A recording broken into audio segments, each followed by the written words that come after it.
How the Grinch Stole Christmas by Dr. Seuss. Every Who down Whoville liked Christmas a lot, but the Grinch, who lived just north of Whoville, did not. The Grinch hated Christmas, the whole Christmas season. Now please, don't ask why. No one quite knows the reason. It could be his head wasn't screwed on just right. It could be perhaps that his shoes were too tight. But I think that the most likely reason of all may have been that his heart was 2 sizes too small. Do I get to see the page? Oh. He does look like he has a pinchy heart.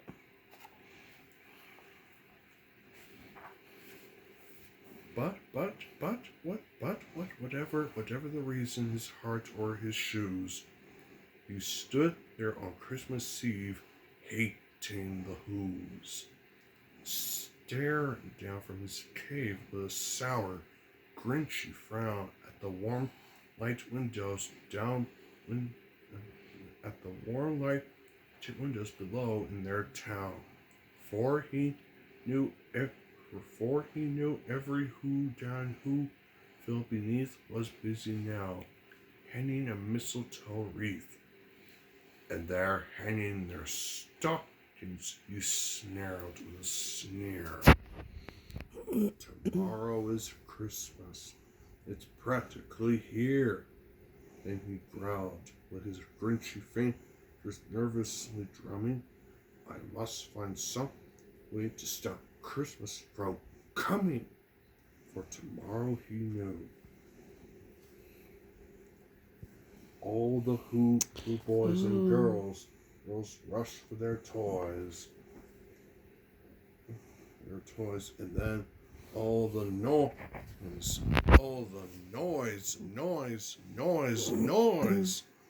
That's one thing he hated.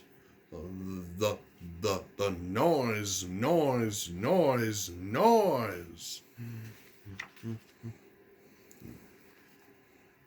And the Who's, young and old, would sit down to a feast, and they feast.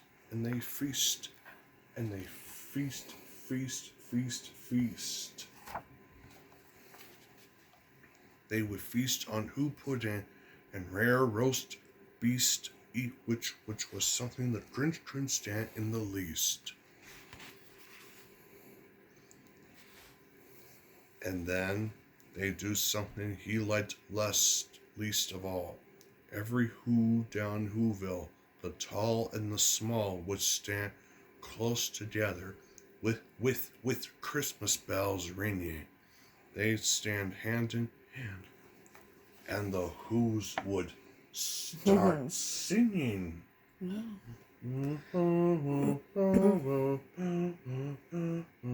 Fa-hoo forest, ja-oo, you're as welcome. Christmas Day, your life a fa-hoo forest, ja-oo, you're as welcome.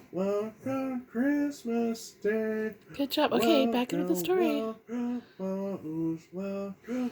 Christmas Day is here, all the Christmas fa-hoo forest, ja-oo, you're it well, Christmas. They sing and they sing and they sing. And the more the Grinch thought of this Who Christmas sing, the more the Grinch thought, I must stop this whole thing. Why for 53 years I've put up with it. I must stop this Christmas from coming. But how? They got an idea. Oh. The Grinch had a wonderful, very awful, awful. The Grinch got a wonderful, awful idea.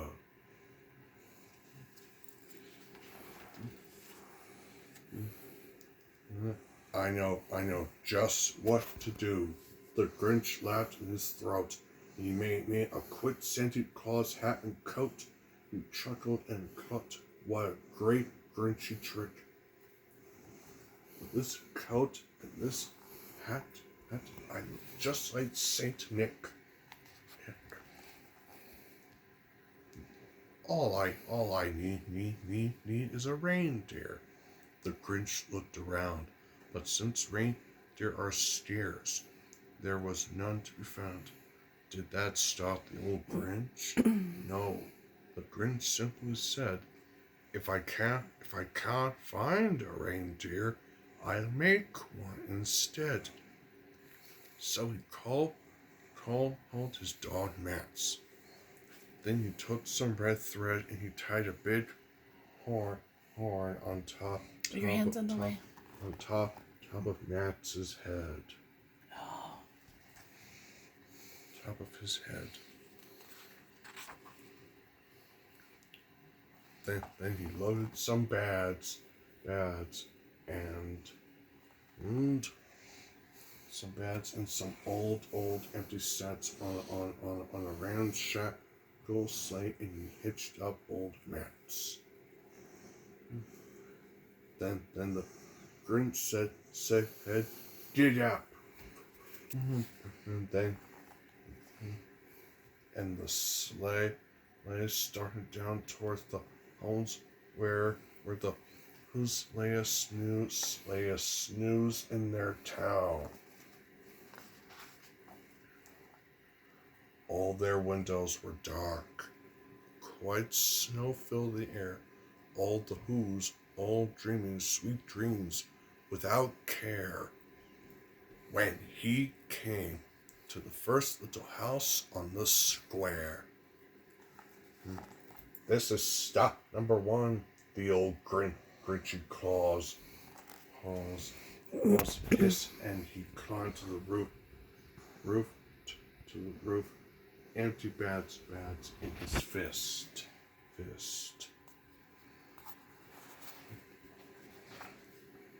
Then he slid down the chimney, a rather tight pinch, but if Santa could do it, then so could the Grinch. He got stuck only once for a moment or two. Then he stuck his head. Then he stuck his head out of the fireplace. And the fireplace flew where the little who stockings all hung in a row. These stockings he popped out are the first to go.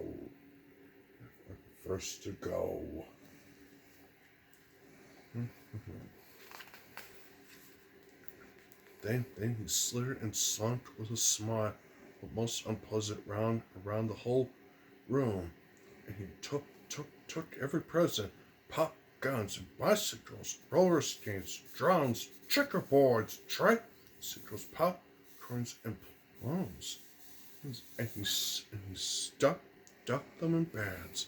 And then the Grinch very never stuffed all of the bags up one by one up the up the chimney, and up the chimney with glee.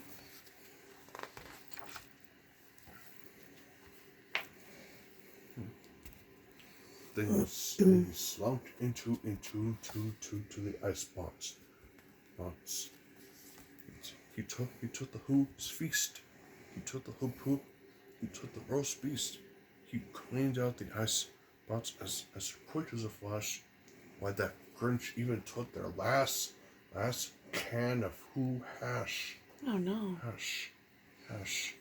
Who hash. Then he stuffed up the food, then he stuffed all the food up the chimney, me with glee.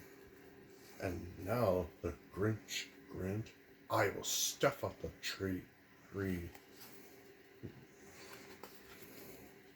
And the Grinch grabbed the tree and started to shove when he heard a small sound like the coo of a dove. He turned around. And he saw a small girl, Cindy Lou who was not more than 2. She stared at him and asked him. The Grinch had been caught by this tiny dart who got out of bed for a cup of cold water. She stared at the Grinch and said, Santa Claus, why? Why are you taking our Christmas tree? Why? But you know that old Grinch was so smart and so slick. He thought up a lie, and he thought up quick. Why, my sweet little top, the fate Santa Claus lied. But there's a light that won't light up on one side, so I take it all the way home to my workshop. I'll fix up there, and I'll bring it back here. And his fib fooled the child. Then he pat her head and he got her a drink, and he sent her to bed. And when Cindy Lou Who went to bed with her cup, he went to the chimney and stuffed the tree up. And then the last thing he took was the log of their fire. On their walls he left. Then he went up and chipped the old liar. On their walls he left nothing but hooks and some wire. All there was, and the one speck of food that he left in the house was a crumb that was even too small for a mouse.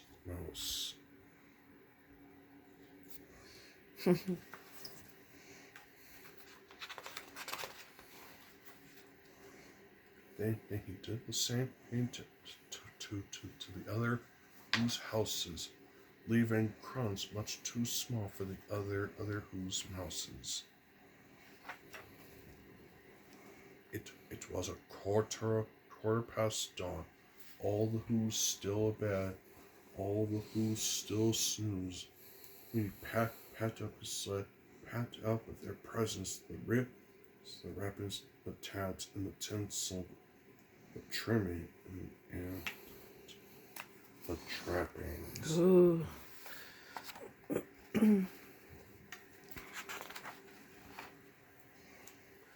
3,000 feet up to Mount Crumpet. He rode with his load to the top to dump it. Pooh to the whoos. He was grinchishly humming. They're finding out now that no Christmas is coming. They're just wink up. I know just what they'll do. Their mouths will hang open a minute or two, and the ooze down in Whoville will all cry boo-hoo. That's a noise, grinned the Grinch, that I simply must hear.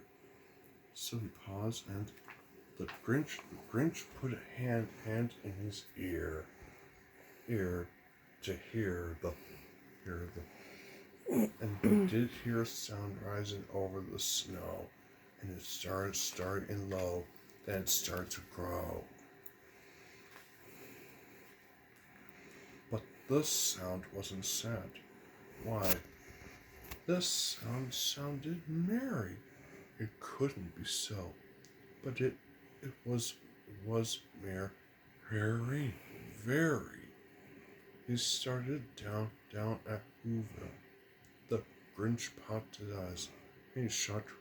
What it he saw was a shocking surprise. Do we get to see the picture? What he saw was a shocking surprise. Ooh,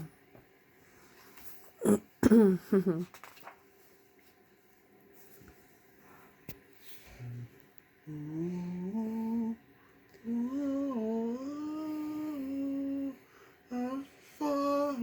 for it is just welcome Christmas, Christmas Day. For it is just welcome Christmas, Christmas, Christmas Day. Welcome, welcome, welcome, welcome, welcome, Christmas, Christmas Day to all. But this sounded merry.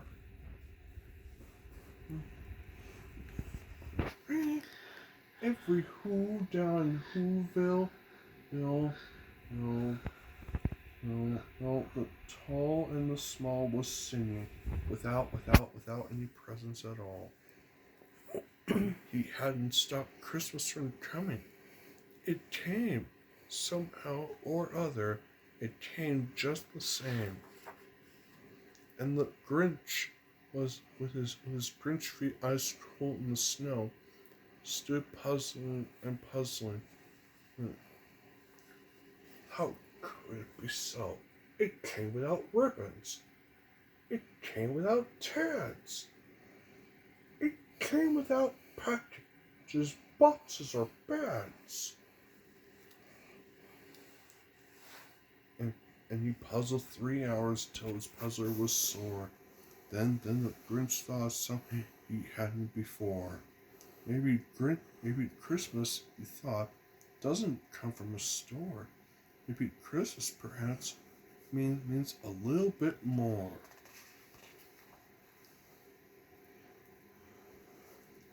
What happened then? Well, in Whoville they say that the Grinch's small heart grew 3 sizes that day.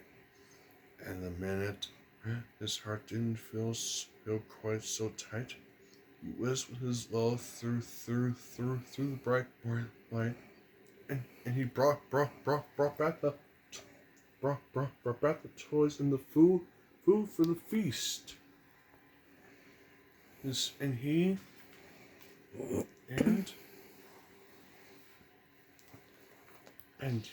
himself, the Grinch, carved the roast beast. Yay! Merry Christmas, everyone! Ho, ho, ho!